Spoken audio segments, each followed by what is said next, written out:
선한 사람 TV를 애청하고 계시는 성도 여러분, 안녕하십니까? 여러분 건강하게 주님을 섬기시고 가정생활과 직장생활, 사업에 성공자들이 되고 이 마지막 때에 우리의 주의전 이 시기를 선도하는 입장에 서고 리더십을 발휘해서 그리스도의 영광을 선포하며 복음을 전도하고 많은 세인들에게 칭찬 듣는 여러분 교회가 되기를 바랍니다. 여러분이 기도하실 때마다 선한 사람 TV를 빠뜨리지 말고 한마디씩 늘 기도해 주시기를 바랍니다. 이 고린도전서 14장 사도행전 2장에 나오는 방언을 이해하기 위해서는 그 시대적인 정황과 형편을 이해하는 것이 아주 중요하기 때문에 많은 시간을 들여서 말씀을 드리고 있습니다. 오늘은 방언과 예언에 대한 사회적인 평가를 좀 생각하겠습니다. 고린도 전서에만 방언과 예언을 취급하고 있는데 그 동기는 사회적인 관계를 고려했습니다. 그레코 로만, 그리스와 로마의 두 도시를 형용사적으로 꼬집고 일컫는 말입니다. 당시 이 그레코 로만사에서 정치, 사회, 종교적인 연대에 만연한 그런 주술적인 이방 예언이 행대했습니다. 고린도 교회에만 나타난 방언이 특별히 많았습니다. 주술적이라는 말은 한 사람이 의식을 잃고 심리적으로 비정상적인 강박 관념에 사로잡혀서 통제가 불가능한 상태에서 찌그리는 말을 말합니다. 당시 고린도에는 알아들을 수 없는 말을 하고 때로는 환상 상태에 빠져서 정신을 잃는 그런 상태에서 무슨 말인가를 하고 있었습니다. 고린도에는 방언과 예언의 신으로 불리는 아폴로와 델피라는 그리스 신으로서 명성이 높은 것들이 있었습니다. 이런 신들은 악령을 달래기 위해서 광기와 고성을 지르며 제사를 드렸다고 합니다. 이러한 방언과 예언적 광란이 그레코 로만의 이방 종교에 만연했습니다. 당시 예언자 하티어가 여잔데요. 주술적인 상태에서 아폴로 신이 그녀에게 들어와서 성대를 자기의 것처럼 사용을 했습니다. 그래서 아폴로 신이 하라는 대로 따라서 외쳤다고 합니다. 간단히 말하면 그레코 로만의 방언과 예언은 주술적인 광란을 수반하고 예언자 아폴로와 같은 신의 대변자로서 다른 사람의 의식을 대변하는 역할을 해왔습니다. 그래서 돈을 많이 벌기도 했습니다. 이런 사회적인 상황 속에 살던 고린도 교회 성도들은 모일 때마다 부자들이 방언과 예언을 주술적인 상태에서 했습니다. 고린도 교회 안에서 이방 신을 섬기는 자리와 똑같은 일들을 자행했습니다. 이 부자들의 아내들은 머리를 풀고 고린도전서 11장 2절에서 16절에 방언을 했는데 이방인들이 처음 들어와서 보고 이 사람들이 다 미친 사람들이다 라고 했습니다. 특히 고린도전서 14장 23절에 그러므로 온 교회가 함께 모여 다 방언으로 말하면 알지 못하는 자들이나 믿지 아니하는 자들이 들어와서 너희를 미쳤다 하지 아니하겠느냐 기록을 했습니다. 당시 교회의 예배의 주된 순서로 늘 행하고 있었던 것은 남자들이 발악정세, 광기, 불임, 불운과 같은 자들을 위해서 주문을 외우면서 기도를 해주었습니다. 그런데 힘 있는 부자들의 아내들이 이런 사역들을 가로채가지고 자기들이 남자들이 하는 일을 하려고 했습니다. 그래서 여자들은 교회에서 잠잠하라고 하였습니다. 여자가 머리에 수건을 쓰는 것은 당시 문화적인 전통을 따른 것이었습니다. 고대 지중해 연안에서는 여성의 머리카락이 남성의 성욕을 자극하는 것으로 생각되어서 정숙한 여인은 머리에 베일을 쓰고 외출을 하거나 왕래를 하고 또 많은 사람이 모이는 교회 예배를 드릴 때에는 반드시 베일을 쓰고 참석을 했습니다. 이 중동의 이슬람권의 여성들은 결단코 머리카락을 남자에게 노출시키지 않는 것이 미덕으로 생각하고 있습니다. 지금도 여타 종파에서는 눈만 내어놓고 온몸 가운으로 가리고 다니는 모습들을 여러분이 많이 목격했을 것입니다. 바울은 이러한 아름다운 풍속을 성도들에게 적용해서 실천하도록 했습니다. 여자는 교회에서 잠잠하라는 말은 두 가지 측면에서 의미를 가지고 있습니다. 고린도전서 14장 33절 개역 개정판은 하나님은 무질서의 하나님이 아니시오 오직 화평의 하나님이시니라. 모든 성도가 교회에서 함과 같이 여자는 교회에서 잠잠하라. 그들에게 말하는 것을 허락함이 없나니 율법에 이른 것 같이 오직 복종할 것이요 만일 무엇을 배우려거든 집에서 자기 남편에게 물을 지니 여자가 교회에서 말하는 것은 부끄러운 것임이니라 라고 했습니다. 근데 가톨릭 천주교의 공용 성경에는 여자들은 교회 안에서 잠잠고 있어야 합니다. 그들에게는 말하는 것이 허락되어 있지 않습니다. 율법에서도 말하듯이 여자들은 순종해야 합니다. 배우고 싶은 것이 있으면 집에서 남편에게 물어보십시오. 여자가 교회에서 말하는 것은 부끄러운 일입니다. 이렇게 번역을 했습니다. 킹 제임스 버전에는 영문으로 기록되어 있는데 긴 것을 다 읽을 수는 없고 to speak, 말한다. to speak라는 말이 두 번이나 그게 기록되어 있습니다. 이 말하는 것에 영어 단어 say, say와 say가 있고 speaker가 있습니다.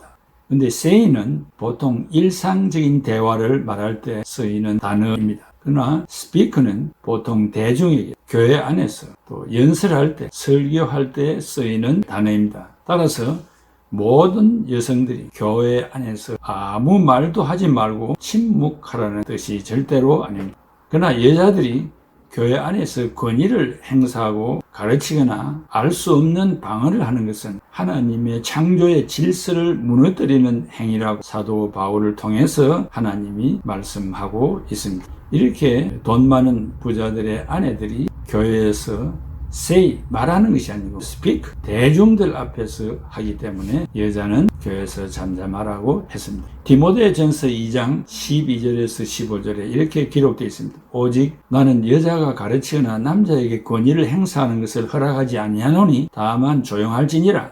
이는 아담이 먼저 지어지고 그 뒤에 이브가 지어졌으며 또한 아담이 속지 아니하고 여자가 속아 범죄 가운데 있었기 때문이라. 그럼에도 불구하고 그들이 맑은 정신으로 믿음과 사랑과 거룩함 가운데 거하면 그녀가 해산함으로 구원을 받으리라. 디모데전서 3장 1절에서 5절에 남자가 감독의 직분을 사모하면 선한 일을 사모한다는 이 말은 참된 말이로다. 그러므로 감독 목사는 반드시 책망받을 것이 없으며 한 아내의 남편 남자이며 깨어있으며 맑은 정신을 가지고 있으며 행실이 바르며 손님 대접하기를 힘쓰며 가르치는 재능이 있으며 자기를 술에 내주지 아니하며 구타하지 아니하며 더러운 이익을 탐내지 아니하며 오직 인내하며 말 다툼하지 아니하며 탐욕을 부리지 아니하며 자기 집을 잘 다스리며 자기 자녀들을 모든 위험으로 복종시키는 자라야 할 것이며 남자가 자기 집을 다스릴 줄 알지 못하면 어찌 하나님의 교회를 돌볼 수 있으리요? 라고 기록했습니다. 디모데전서 3장 8절에서 12절에 이와 같이 집사들도 정중하고 일구이언을 하지 아니하고 술에 임박이지 아니하고 더러운 일을 탐하지 아니하고 깨끗한 양심에 믿음의 비밀을 가진 자라 할지니 이에 이 사람들을 먼저 시험하여 보고 그 후에 책망할 것이 없으면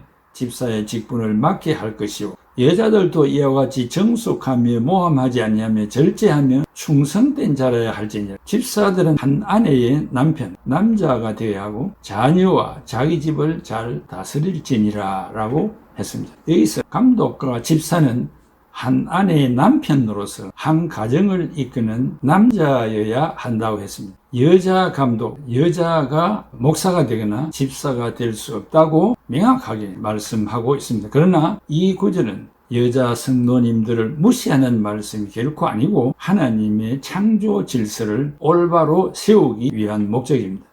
대신 남자는 여자를 자신과 같이 사랑하고 보살피며 아내를 위해서 목숨까지 바치려는 말씀을 말하고 있습니다. 순종하는 것이 더 어려운가 아니면 목숨을 바치는 것이 더 어렵겠습니까? 양자택일을 해야 하는 것입니다. 어쩌면 아내의 역할보다 남편의 역할이 더 무거운 것은 그만큼 남자의 책임이 더 크기 때문에 그에 따른 권위가 주어진 것이고 결국 창조 질서 유지를 위해서 이 말씀을 하게 된 것입니다. 가정 파탄의 모든 책임은 아내의 일방적 권위 무시와 간음을 제하고 아내가 아닌 남편에게 물으실 것입니다. 남편과 아내의 역할은 상호 존중하되 아내는 남편의 권위를 세워주고 순종하라고 말씀하셨지만은 남편은 아내를 위해 아껴주고 내 목숨과 같이 사랑하라고 말씀하셨습니다. 또한 하나님께서 아담의 갈비뼈로 여자를 지으신 목적이 남자를 돕기 위한 배필이 필요해서 이브 여자를 창조하셨습니다. 창세기 2장 18절. 왜 하나님께서 여자를 창조하실 때 흙으로 새롭게 창조를 안 하시고 남자의 일부를 떼서 여자를 창조하셨을까요? 그 이유는 하나님께서 여자보다 남자에게 더 큰 권위가 주어지기 때문에 더 큰 책임을 물으시는 것입니다. 즉 이브가 선악과를 먼저 먹었어도 하나님께서는 아담 남자에게 책임을 물으시는 이유가 바로 아담에게 더 큰 권위를 주셨기 때문에 그에 따른 책임이 주어진 것이고 창조 질서를 바로 세우기 위한 것입니다. 따라서 여자가 남자에게 주어진 합당한 책임과 권위를 일방적으로 무시하고 자기 스스로 주도권, 즉 권위를 행사하면 창조 질서가 바로 서지 못합니다. 디모데전서 2장 12절에서 15절. 그리고 오늘날 현대교회 집사의 자격은 11조와 교회 봉사활동이 최우선인 것처럼 보여집니다. 비록 직장일 때문에 술을 많이 먹거나 자기 가정을 잘 다스리지 못해도 11조와 봉사활동만 잘하면 집사 직분이 주어지고 있습니다. 오히려 집사의 직분은 11조와 봉사활동보다 한 아내의 남편이 되어 자녀들을 올바른 말씀으로 양육하여 믿음의 가정으로 잘 다스리고 사람들로부터 칭찬 듣는 자가 우선일 것입니다.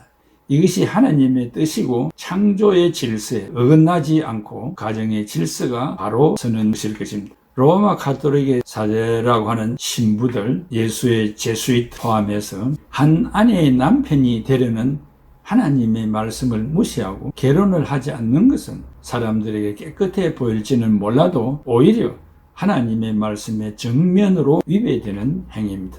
남성 위주 헤더십의 원리에 어긋나기 때문이며 다른 하나는 교회의 전통적인 사명을 가로채려는 것을 방지하기 위함입니다. 한국 교회 여성들에 대해서 잠잠하라는 성경을 아무데나 적용하는 것은 바람직하지 않습니다. 바울이 가르친 예언과 방언은 힘 있는 부자들과 여자 선지자들이 자행한 환상적 방언이나 예언과 갈등이 있었습니다. 바울은 이방의 주술적 주문과 관계된 예언과 방언으로 하나님의 영광이 가리워질까 염려하고 있습니다. 힘있는 부자들과 바울 사이에 사회적이고 영적인 전쟁터가 되었습니다. 이들은 자신의 유익을 위해서 환상적 예언과 방언에 탐닉되어져 있었습니다. 그러나 바울은 고린도 교회 공동체를 위하여 예언을 해야 한다고 주장합니다. 성경적인 방언과 예언을 바르게 가르쳐 이들이 하나님의 새로운 사회적 질서 안으로 들어오기를 바랬습니다. 바울은 그레고 로만 계급 사회와는 정반대였습니다. 바울이 가르치는 예언과 차별화를 인식시켜서 고린도 교회를 통제하고 질서를 지켜서 나아가기를 원했습니다. 그 당시 고린도 교회의 예언과 방언은 우세했고 잘못된 길로 가고 있었습니다.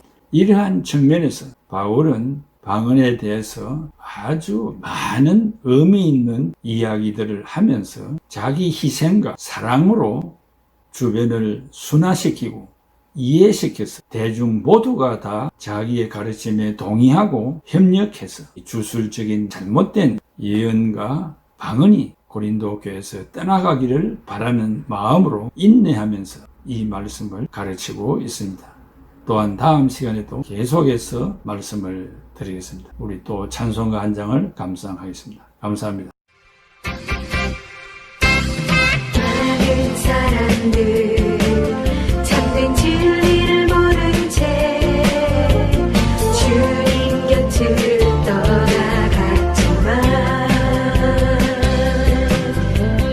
내가 만난 주님은 참 사랑이었고 진리이고 소망이었소. 난 예수가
사랑한다